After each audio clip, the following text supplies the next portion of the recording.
Cognitive perspectives have a number of noted strengths. First of all, like the behavioral perspective, they're scientific. That is, cognitive perspectives are very well grounded in empirical science. There are a lot of research studies on the effectiveness of cognitive therapy for problems like depression and anxiety, for example. And so cognitive approaches have been judged to have substantial empirical support. Second, they tend to be straightforward and intuitive. Certainly compared to psychodynamic theories, cognitive theories are praised for not being so complex or esoteric in their explanations. They offer logical and intuitive solutions to client problems. And clinicians can be readily trained to do cognitive therapy because compared to psychodynamic and humanistic therapies, cognitive therapies offer a lot of concrete procedures and techniques. And so this well-defined therapy that can be broken into discrete steps can be readily taught. Third, cognitive therapies are adaptable. That is, they can be combined with other approaches. For example, behavioral approaches. So when we talk about cognitive behavioral approaches, we're combining the best of cognitive with behavioral perspectives. What are seen as some of the weaknesses of cognitive perspectives? First, an overemphasis on logic and reason. Critics contend that cognitive perspectives overly stress the importance of logic and reason.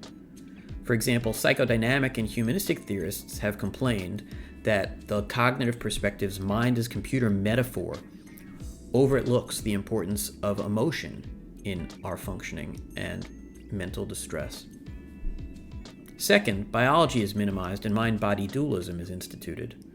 From a biological perspective, cognitive therapists minimize physiological influences, for example, things like brain chemistry, and instead they reinstitute a kind of mind-body dualism that distinguishes thinking as a psychological product of the mind rather than a biological product of the brain.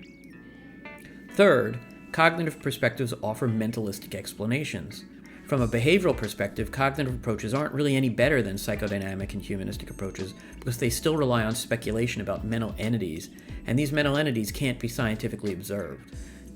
Although behaviorists may not accept, in a pure sense, the cognitive emphasis on thoughts, because a behaviorist will say, well, you can't see thoughts, we nonetheless combine these perspectives in everyday practice. Cognitive behavioral perspectives combine cognitive and behavioral theories.